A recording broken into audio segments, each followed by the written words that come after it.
정말 날씨가 이만저만 더운 게 아닌 것 같아요. 어떤 분이 그런 얘기 하더라고요. 몸 안의 온도나 몸 밖의 온도나 똑같은 것 같다고.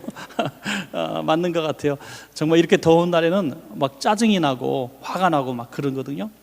그러니까 저도 깜짝 놀랐어요. 저같이 착하고 온유한 사람이 갑자기 승질이 확 나고 그러더라고요. 그래서 죄송합니다만은 하여튼 여러분들이 승질날 말을 해서 죄송합니다. 하여튼 이럴 때는 실수도 많이 하고 또 우리가 화도 많이 내고 그래서 정말 후회할 일이 많이 생길 것 같아요. 그래서 이럴 때일수록 우리가 또 이렇게 신앙 안에서 묵상하고 경건하게 보내는 것이 굉장히 유익하다고 봅니다. 자, 오늘 말씀의 제목은 너는 내 것이라 라는 제목인데요, 어떤 화가가 아주 인기 절정에 있을 때 교통사고를 당했는데 너무나 심하게 안면 부위를 교통사고에 돼서 시신경 두 개가 다 두 쪽이 다 마비돼서 이제 시력을 점점 잃어가기 시작하니 결국에는 실명이 되고 말았어요. 그러니까 이제 절망감이 너무나 큰 겁니다.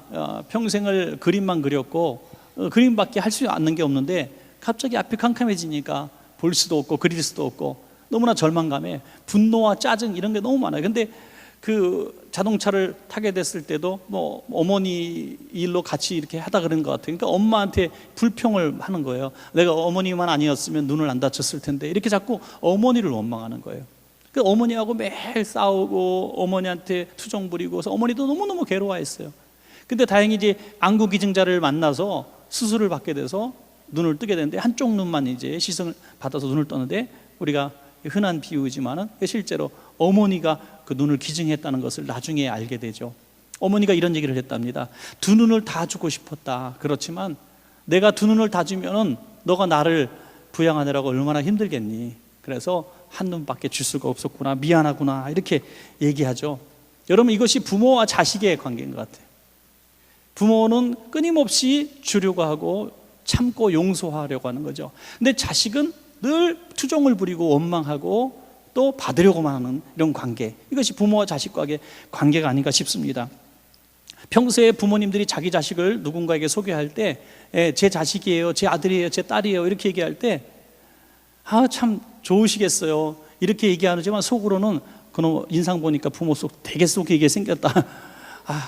제 자식이 지금 7명입니다 여기 아이고 등뼈 휘겠구나, 등골 휘겠구나, 이렇게 우리는 생각을 해요. 그런데 부모 입장에서는 자식들을 소개할 때 너무 행복하게 소개하거든요. 얘가 우리 아들이에요, 얘가 우리 딸이에요, 예쁘죠?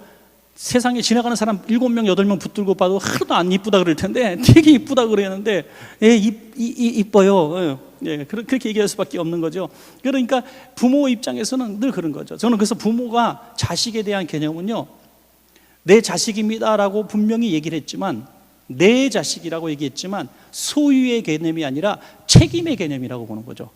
소유의 개념이 아니라 책임의 개념.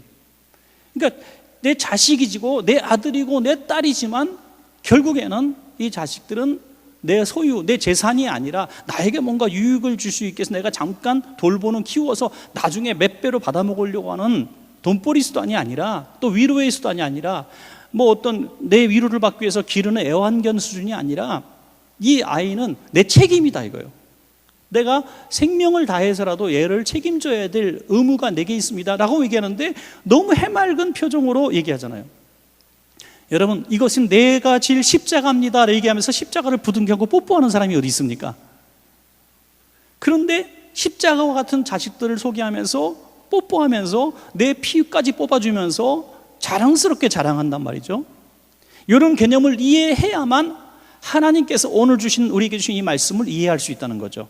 너는 내 것이라 라고 얘기했을 때, 주님의 소유된 우리 백성이라고 말할 때 이것은 나를 소유 삼은, 노예로 삼고 종로로 시키려는 하나님의 마음이 아니라 우리를 책임지겠다는 하나님의 마음인 줄로 믿습니다. 여러분, 그 책임지겠다는 약속 때문에 예수님은 십자가에서 우리를 위해서 피를 흘려 돌아가셨다는 거죠.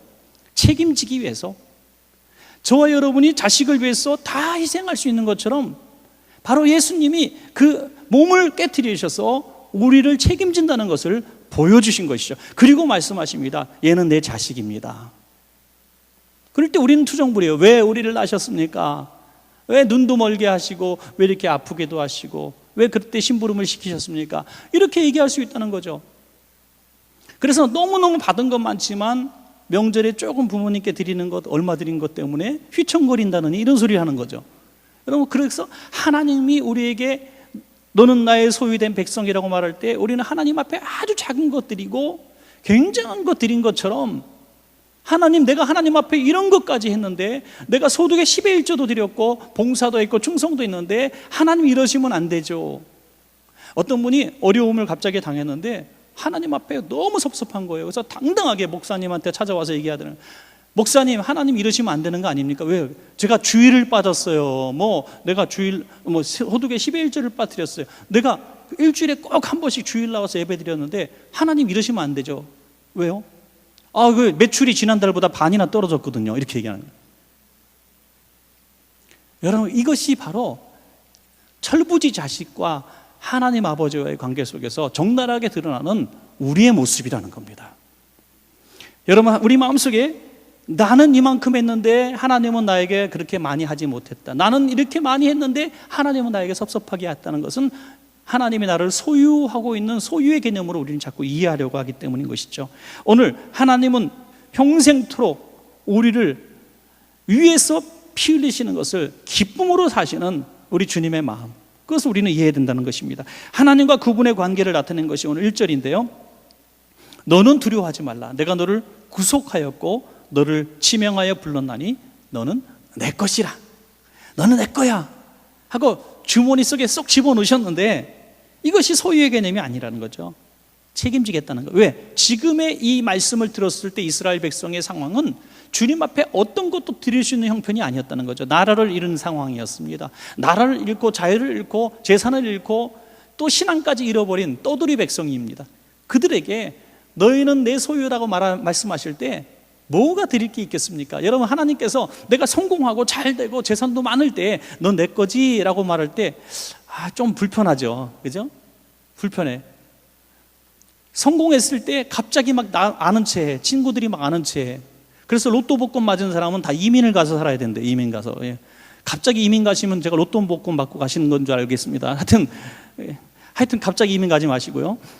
하여튼 이 너무나 큰 부요함이 생겼을 때, 성공했을 때 막 신문에 나올 정도가 되면 친구도 친척도 막 찾아온다는 거예요. 초등학교 동창까지 찾아온다는 거죠. 그때 아는 척을 하는 거죠. 여러분, 하나님이 우리가 성공할 때만 아는 척 하시는 분이 아니라는 거죠. 오히려 세상 사람들이 다 아는 척 하지 않고 알던 사람도 모르는 척하는 그런 버림받은 순간에도 하나님은 여전히 동일한 말씀을 하신다는 거예요. 우리가 성공하거나 가난하거나 부유하거나 약하거나 마찬가지로 너는 내 거야 라고 말씀하신다는 겁니다. 얼마나 감사한 일입니까? 오늘 이렇게 말씀하실 때 그 근거가 3가지로 나오죠. 첫째는 내가 너를 창조했다. 하나님이 우리를 만드셨기 때문에 넌 내 거야 라고 말하시는 거죠. 부모가 자식을 낳았을 때 또 가슴으로 입양해서 낳았더라도 저는 마찬가지라고 봅니다. 입양해서 낳았더라도 이 자식은 내 자식인 거예요. 그럼 내가 너를 낳았다고 말할 수 있는 거죠. 내가 너를 마음으로 낳았어, 내가 너 몸으로 낳았어, 너는 내 자식이야, 이렇게 말한다는 거예요. 이게 뭐 학대의 개념도 아니고 구속의 개념도 아니죠. 또 여기 2번째 보니까 내가 너를 구속하였고, 죄와 사망의 법에서 내가 너를 피 흘려 구속했다. 대속의 의미죠. 값을 주고 너를 샀다. 노예 시장에서 팔려가는 애를 내가 그 돈을 값 주고 사서 양자 삼았다. 이게 구속이라는 것이죠. 그리고 내가 너를 지명하여 불렀다. 많고 많은 사람 중에 너를 내가 선택했다는 거예요. 마치 제가 며칠 전에도 그걸 조사를 좀 봤는데, 이 지역에 이제 동방사회복지법인이 있잖아요. 거기 입양되는 아이들 숫자가 나오더라고요. 지난 한 해 동안 우리 아이들이 여기서 240여 명이 입양이 됐더라고요. 240여 명이 입양이 됐는데 국내에 보다 9개로 조금 더 많이 입양이 됐더라고요. 이런 아이들이 실제로 그 수가 별거 되지 않는 너무 작은 숫자가 입양되는 거죠. 실제로 저번에도 말씀드렸으면 이정락 목사님의 그 베이비 박스로 통해서 버려진 아이가 6년 동안 1000명이에요. 거기 하나의 베이비 박스를 통해서 버려진 아이가 1000명이에요. 그러니까 전국적으로 버려지고 맡겨지고 이런 아이들을 치면 훨씬 더 많은 인원이 될 텐데 입양은 그렇게밖에 되지 않는 거죠. 그러니까 고아원에 가면 3개월에서 6개월, 6개월에서 1년 이렇게 된 아이들이 포글포글한데 3살 넘어가는 아이들은 입양을 안 해가는 거예요. 왜? 더 어릴 때 입양해야 자기 자식과 같은 친밀함을 누리기 있기 때문에 좀 크면 입양해 가지 않는 거예요. 그러면 걔네들은 이제 또 시설에 맡겨지고 나중에 그러죠. 그런데 이를테면 10명의 20명의 아이들이 한 방에 보호받고 있는데 그 아이를 하나를 딱 선택해서 너는 내 자식이 하고 데려갈 때 이것은 누가 하겠어요? 3개월, 6개월, 7개월 된 애가 딱 주면 야 아무도 손 들지 마, 내가 갈 거야. 6개월 된 아이가 그렇게 힘 눈에 팍 주면서 말할 수 있습니까? 웬일인지 그 입양해가는 부모의 마음에 눈이 마주치고 불쌍히 여기는 마음이 들고 자기를 보고 웃는 것 같고 웬일인지 자기를 닮은 것 같고 그런 아이들 눈에 확 들어오게 되는 거 아니겠습니까? 그러면 그 아이를 데려가는 거죠. 이것은 선택하는 사람의 절대적인 권한이라고 하는 거죠. 내가 너를 지명하여 불렀나니 하고 하나님께서 저와 여러분이 눈이 마주치시고 저와 여러분의 이름을 부르시고 우리를 양자 삼아 주셨다는 것을 여러분 믿으시기 바랍니다. 이거 얼마나 대단한 은혜입니까 여러분. 나에게 선택권이 없는데 하나님의 은혜로 우리를 선택해 주셨다는 것입니다. 그러므로 우리는 주님의 소유가 된 것을 기쁘게 여겨야 된다는 것입니다. 자랑스럽게 여겨야 된다. 에베소 2장 8절에 보니까 너희가 그 은혜를 인하여 믿음으로 말미암아 구원을 얻었나니 이것은 너희에게서 난 것이 아니요 하나님의 선물이라. 우리의 구원의 선택의 구원의 개념에 대해서 에베소서는 너무나 정확하게 말씀하고 있어요. 하나님의 은혜와 그 은혜의 선택의 은혜와 우리의 그 선택의 은혜를 믿는 믿음이 하나가 될 때 우리는 구원받는다는 거죠. 주님은 우리를 선택하셨는데 그 선택하심을 인정하지 못하고 그것을 내가 누리지 못하면 우리가 구원의 은혜 속에 들어갈 수가 없다는 것입니다. 그러므로 은혜는 항상 우리에게 열려 있지만 그것을 은혜로 알고 믿는 사람, 믿는 자에게 하나님의 자녀가 되는 권세를 주셨으니 하는 거죠. 분명히 자식은 자식인데 내가 자식임을 인정하지 않으면 자식이 되지 않는다는 거죠. 여러분 얼마나 놀라운 말씀입니까? 그러므로 여러분 오늘도 강하게 말씀하십시오. 하나님은 오늘 저와 여러분을 선택하셨습니다. 그리고 나는 그 선택의 은혜를 받은 하나님의 자식된 것을 나는 믿습니다 라고 선포하라는 것이죠. 이렇게 분명히 인정하고 고백할 때 하나님과 우리 외의 부자지간의 자식 또 하나님의 딸의 관계가 우리가 만들어진다고 하는 것입니다. 여러분 그 하나님께서 우리를 소유 삼으신다는 건 아까 말씀하신 것처럼 소유의 개념이 아니라 책임의 개념임을 오늘 성경 2절에서 바로 말씀하지 않았습니까? 놀랍게도 연결되어 있지 않습니까? 야 너는 내 거야. 내가 너를 구속했어. 내가 너를 지었어. 그러니까 너는 나를 부양할 책임이 있어. 너는 나의 명령을 듣고 순종할 의무가 있어 라고 말씀하실 줄 알았는데 2절에 보니까 내가 물 가운데로 지날 때에 내가 너와 함께 할 것이라. 강을 건널 때에 물이 너를 침몰하지 못할 것이며 내가 불 가운데로 지날 때에 타지도 않을 것이요 불꽃이 너를 사르지도 못하리니. 할렐루야. 내가 너를 책임지겠다는 거예요. 너는 내 것이라. 내 것이니까 내가 책임지게. 뭘 다 팔아서라도 내가 너를 책임질게. 자식이 엄마 나 학원 안 다닐래. 학교 안 다닐래. 왜? 아빠가 요즘에 실직한 것 같은데 내가 학교 다니면 불효자지. 그러면 아이고 잘났다 칭찬 들을 것 같아요? 아니잖아요. 이놈아 엄마 아빠가 뼈가 부서져라 이래서라도 빚을 내서라도 공부시킬 때 내가 단소리하지 말고 공부만 해. 이거 드라마의 한 장면이 아니라 바로 우리들의 가족에서 일어난 한 장면 아닙니까? 이게 당연한 부모 마음이죠. 중등들만 있을 때 이 설교하면 뭔 소리인지 못 알아들 거예요. 그죠? 하지만 저와 여러분은 이 소리가 무슨 소리인지 알 거 아닙니까? 오늘 하나님이 그렇게 말씀하시는 거죠. 내가 불 가운데로 지날 때 물 가운데로 때 내가 너를 다 보호할게. 왜?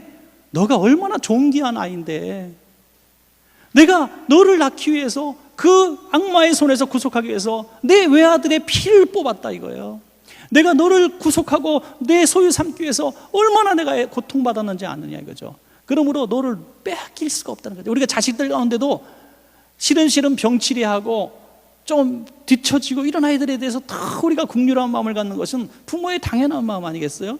공부 잘하고 똑똑하고 착하고 큰아들만 이뻐하면 이거 정말 아니죠. 우리가 다 어렵고 힘들고 하면 부모 하면 항상 그 측은히 여기는 자랑을 할 때는 좀 잘난 자식은 자랑할지 모르겠지만 측은히 여기는 그 마음은 또 더 애틋하고 정을 주는 그 마음은 약한 자식에게 더 가는 거 아니겠습니까? 사랑하는 여러분, 우리가 물 가운데로 지나지 않게 해달라고 우리가 기도해도 물 가운데로 지날 수밖에 없어요. 불 가운데로 지나지 않게 해달라고 해도 우린 불 가운데로 지나갈 수밖에 없는 이 험악한 세상을 살아가고 있어요.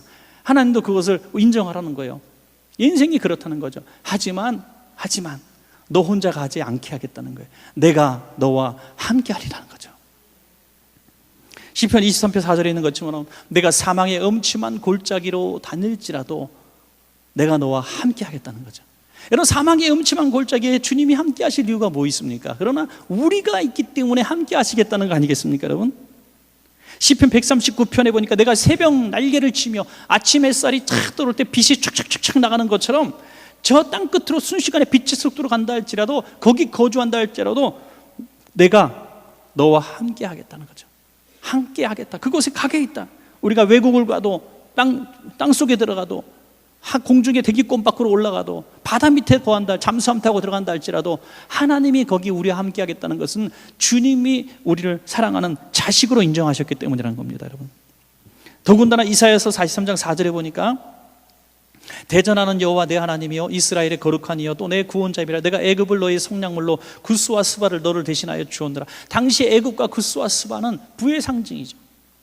가장 큰 부를 상징하는 것입니다. 이 모든 것들을 너와 바꾸기를 내가 원한다. 이 모든 것들을 바꾼 다음에 바꾸겠다. 인질감 있잖아요. 뭐 그냥 별 볼 일 없는 가난한 가문에 그냥 요즘에 유행하는 말로 정말 아무것도 없는 그런 사람이란다면 인질로 잡아가지도 않거니와 인질로 잡아가도 값이 작겠죠. 하지만 굉장한 부잣집 사람이라면 인질값이 올라가는 거죠. 여러분, 놀라운 사실은 구스와 스바와 애굽 그 나라에 있는 모든 부유함과 여러분 지금 한 사람과 바꾸지 않겠다고 주님은 말씀하고 계시는 것입니다. 믿기지 않으셔서 아멘을 안 하시는 것 같은데 그 사실을 믿으시면 아멘 합시다, 여러분. 예. 그러니까 우리는 대단히 위대한 존재인 거예요. 이건 뭐 돈으로 꼭 환산하면 이제 이렇게 벌어질지 모르겠지만 하여튼 맨 나라와 거기에 있는 모든 것들보다도 우리를 귀하게 여기셨다는 거예요. 어떤 사람이 그런 질문을 해요. 하나님이 나 하나를 위해서라도 예수님을 보내셨을까요? 예수님 죽게 하셨을까요? 주일학교 애들이 그런 얘기를 가끔 물어본다 그래요. 그러면 우리는 당연히 맞다고 얘기하는 거죠. 하나님 우리 한 사람을 위해서도 구스와 스바 애굽을 다 바꿀 수 있다고 말씀하시는 하나님께서 우리 한 사람을 위해서도 오실 수 있다는 것입니다. 그런데 우리는 그것을 모르기 때문에 이렇게 한탄하면서 우는 거죠. 이사야 49장 계속 뒷부분에 보면은 왜 하나님 왜라고 말합니다. 왜 나를 버리시고 왜 나를 잊으셨습니까? 라고 얘기합니다. 왜 나를 버리셨고 왜 나를 잊으셨습니까? 그러나 그 이사야서 49장 19, 15절을 보니까 그 탄식하는 그 이스라엘 백성들에게 말합니다. 내 부모가 너를 버릴지라도 잊을지라도 나는 너를 떠나지도 버리지도 않으리라 말씀하십니다. 부모가 우리를 잊을 수가 없죠. 그러나 그런다 할지라도 나는 너를 버리지도 않고 떠나지도 않겠다고 말씀하고 있는 것입니다. 여러분, 이 동행이라는 말은 바로 이런 개념에서 저는 있는 거라고 생각합니다.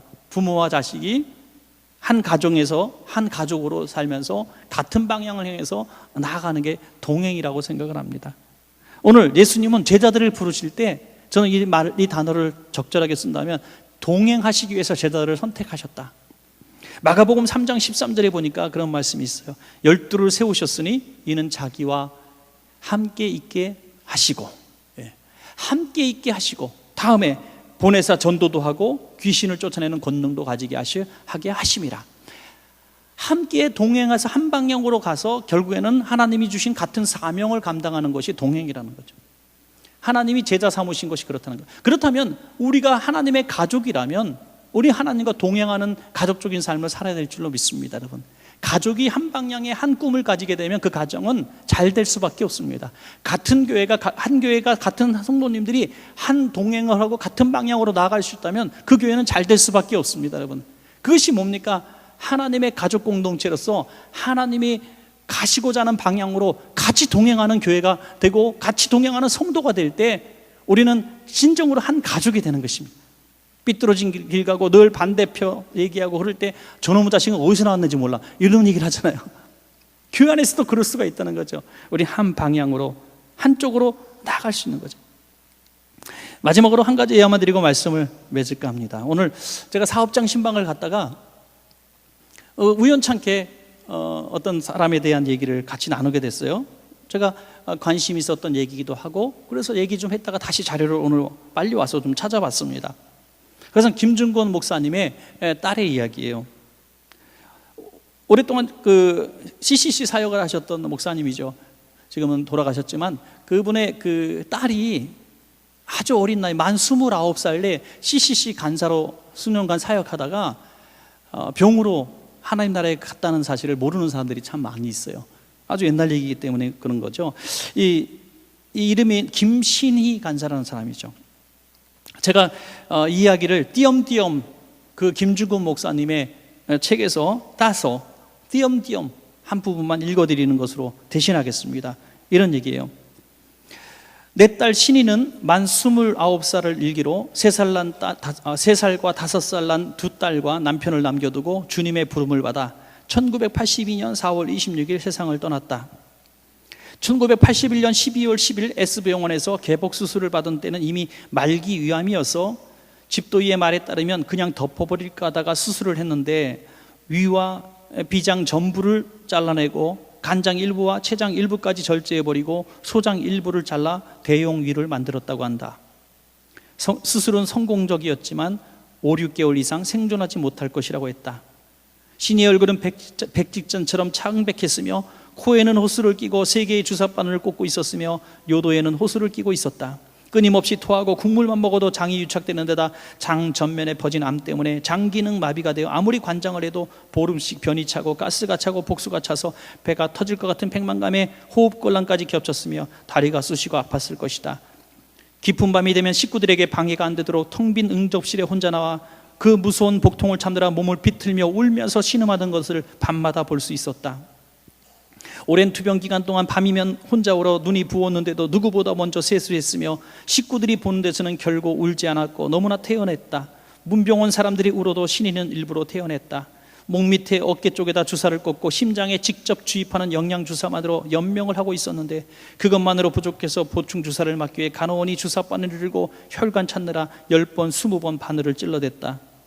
복부에만 5번이나 수술받아 난도질한 것과 다름없다. 체중이 26kg까지 내려간 자기 배를 만져보며 상처와 주사바늘 코에 꽂은 호스 복수를 뽑기 위해 호스를 꽂은 배를 만져보고 엄마 내 몰골이 말이 아니지 하며 씁쓸한 웃음을 짓는 것을 볼 때 가슴이 메워왔다. 신이의 가장 큰 아픔은 어린 두 딸의 문제였다. 장마에 햇빛 나듯 30분만 아픔이 멎으면 빛나는 창가 의자에 앉아 두 아이를 안고 엄마가 나가면 동물원도 가고 식당도 가자고 숱한 약속을 하면서 속으로는 눈물을 참으려고 혀를 깨물고 있는 것을 보았다. 신이의 여명이 얼마 남지 않았다는 사실을 선고받고 나는 신이의 신앙을 준비시켜야 되겠다고 마음먹고 있었더라 말을 꺼냈다. 신이야, 너 주님 만날 준비를 해야 한다. 그리고 내 남편과 두 딸에게도 남길 말도 녹음해야 둬야 된다. 내 딸들의 양육은 걱정하지 마라. 아빠 고마워요. 사실은 진작부터 그 일을 부탁드리고 싶었지만 미안해서 말씀 못 드렸어요. 내게는 죽는 것은 아무 문제가 없어요. 다만 주님을 위해 별로 한 일이 없는 것이 걱정일 뿐이에요. 그런데 고통은 무서워요. 주님, 만일 다시 살 기회를 주신다면 내가 어떤 삶을 살 것인지 주님이 잘 아십니다. 그러나 주님이 주시는 어떤 잔도 감사하고 찬송하며 마시게 해 주옵소서. 주님의 뜻에 순종하고 싶습니다. 내 고통과 눈물이 기도가 되고 찬송이 되게 해 주십시오. 고통의 자는 감당할 수 없사오니 주님이 책임지고 감당케 해 주십시오. 신이의 최대 공포는 참을 수 없는 공포였다. 말기 암 환자에게 몰핀도 듣지 않는 경우가 많아 광난 상태로 들어간다고 한다. 신이는 온몸을 비틀며 주님을 부른다. 나중에는 신이는 누워서 기도하고 나와 내 아내는 끊임없이 신이의 손목을 잡고 신음 같은 기도를 했다. 주여, 기도할 힘도 없고 믿음도 꺼져갑니다. 감사와 찬송을 악마가 빼앗아가고 있습니다. 살 힘도 죽을 힘도 없습니다. 병과 싸우고 고통을 참을 힘이 조금도 남아있지 않습니다. 이 시련은 감당할 수 없습니다. 대신 책임져 주십시오. 물속에서 건지듯이 불 속에서 건지듯이 당신의 성령으로 내 대신 기도해 주시고 믿게도 해 주시고 감사도 찬송도 주십시오. 나는 이모 죽었습니다. 내게 사는 주님뿐이며 당신의 죽음으로 죽음을 죽였사오니 나와 죽음과 상관없게 하소서. 사는 것도 주님이고 죽는 것도 주님입니다. 이 싸움은 당신의 싸움입니다. 이 죽음은 당신의 죽음입니다. 내 딸이기 전에 주님의 딸입니다. 내가 사랑하기보다 주님이 더 사랑하십니다. 그래서 주님은 신이가 이 세상에서보다 천국에서 더 필요하셔서 더 좋은 곳으로 최선의 것을 예비하시고 특별 고통 코스로 특별 연단을 시켜서 불러간 것이다. 신이의 끊임없는 기도는 어떤 경우에도 주님께 영광 돌리고 주님을 찬송하게 하소서였다. 신이의 평생 기도는 시집 식구들의 복음화였는데 지금은 시집 식구와 사촌 육촌들까지 모두 예수를 믿게 되었다. 신이는 그의 죽음으로 주께 영광 돌리게 해달라고 기도했는데 병원마다 신이는 모범 환자로 소문났고 그의 장례식 때 참여했던 내 사위의 두 후배는 그날 장례식을 통해 예수 믿기로 작정했다고 들었다. 얼마나 감사한 일인가. 세상 떠나기 전날 신이는 잠든 상태에 있다가 식구들 하나하나에게 맑고 평화로운 눈동자로 미소 지으며 고맙다는 인사를 했다. 죽던 날 아침 8시에 내가 가서 기도해주고 아내도 신이도 잠시 잠든 것 같아 병실 문을 나오려는데 신이가 손을 들고 아빠 기도 두 마디를 외쳤다. 나는 다시 붙잡고 기도했더니 신이는 다시 잠이 들었다. 꼭 붙잡고 있었던 신이의 손목이 서서히 굳어지며 차가움을 느낀다. 종이장같이 마르고 창백한 얼굴은 분명 태풍이 지나간 뒤에 호수같이 잔잔하다. 신이는 세상에 살기 위해 온 여인이 아니었다. 그는 세상 일에 너무 어두웠다. 욕심이 없었다. 시간이 흐른다. 나는 언어도 행동도 존재조차도 정지된 어떤 제로점에 선 것이다. 십자가상의 주님을 쳐다본다. 가시관 밑에 피가 빗물처럼 흐르고 있다. 이윽고 내게는 한 기적이 일어났다. 깊고 깊은 존재의 밑바닥, 주님이 뚫어버린 지하에서 지하수가 솟듯이 세미한 음성으로 한 찬송이 터지고 있었다. 찬송이 영이 주어진 것이다. 그것은 분명 내 찬송이 아니다. 내 속에 성령이 내 대신 부르신 찬송이다. 부활하신 주님은 살아계셨다. 신이를 유해실에 맡기고 돌아오며 나는 아내와 아이들을 위해 기도한다. 엄마의 죽음을 이야기엔 너무 어리다. 엄마 어디에 두고 왔어요? 엄마가 너무 아파서 예수님이 데려가셨어. 어디로요? 하늘나라로. 어떻게 올라갔어? 줄 타고 올라갔어? 그럼 언제 다시 데리고 오신대? 이 다음에 너희들이 크면 예수님이 오실 때 데리고 오신단다. 신이가 간 지 며칠 후 한 통의 편지를 받았다. 다음과 같은 편지였다. 목사님, 저는 신이 언니가 키워주셨답니다. 신이 언니가 Y여대 간사로 있을 때 저는 언니를 통해 주님을 알게 되었고 개인 육성을 받다가 집안 사정으로 그 학교 약대 3학년 대학교를 중퇴하게 되었는데 작별 인사를 했더니 내일 한 번 더 만나달라는 부탁을 받았습니다. 다음날 신이 언니는 두툼한 봉투를 주면서 내게는 필요 없는 돈이니 등록금과 학비에 쓰라고 하셨습니다. 그래서 나는 다시 공부했고 지금은 약사가 되었고 믿음 좋은 의사와 결혼해서 행복하게 살고 있습니다. 언니에게 이런 얘기를 했습니다. 언니는 지상의 사람이 아니었어요. 천상의 여인이었어요 라고요. 수많은 그의 친구들과 제자들에게서 나는 신이에 대한 비슷한 인상을 받는다. 속된 세상 욕심을 95%쯤 내세적 소망으로 꽉 채워주고 간 신이는 주님이 더 사랑해서 더 필요해서 더 좋은 곳으로 하나님의 시간에 하나님의 방법으로 데려가셨으니 더욱 찬송할 뿐이다. 여러분, 제가 이게 굉장히 중략하면서 요약을 한 건데요, 그냥 짠하지 않습니까? 특별히 세상 욕심을 95%쯤 내세적 소망으로 채워주고 떠난 딸, 이렇게 얘기합니다. 여러분, 오늘 말씀을 정리할까 합니다. 오늘 저와 여러분이 주님이 너는 내 것이다라고 말씀하실 때는 모든 걸 책임진다는 개념이지만 가장 중요한 책임은 영혼에 대한 책임입니다. 이 땅에 살아갈 때 먹고 살고 안 되는 일들이 풀리고 직장에 들어가고 아프도 몸이 낫는 것이 주님의 소유된 주님의 자녀된 증거가 아니라 우리가 어떤 상황과 형편에 놓였다 할지라도 불 가운데로 지났다 할지라도 죽음의 문턱에 섰다 할지라도 주님이 우리와 함께 하신다는 확신이 주님의 소유된 증거의 가장 핵심이라는 것입니다. 여러분, 오늘 저와 여러분 주님의 소유된 백성의 자유를 누리시길 바랍니다. 세상 헛된 욕심의 95%좀 내려놓을 수 있는 그런 확신, 모든 사람에 대해서 고마워하고 너그러워지고 온유해지고 감사가 넘치고 하나님이 나를 곧 부르셔서 언제 어디든지 부르셔도 나는 하나님의 손에 이끌려 하나님 나라에 있을 것이라는 확신, 이것이야말로 주님의 소유된 백성이 누릴 최고의 기쁨이고 삶의 이유가 되는 줄로 그렇게 믿습니다.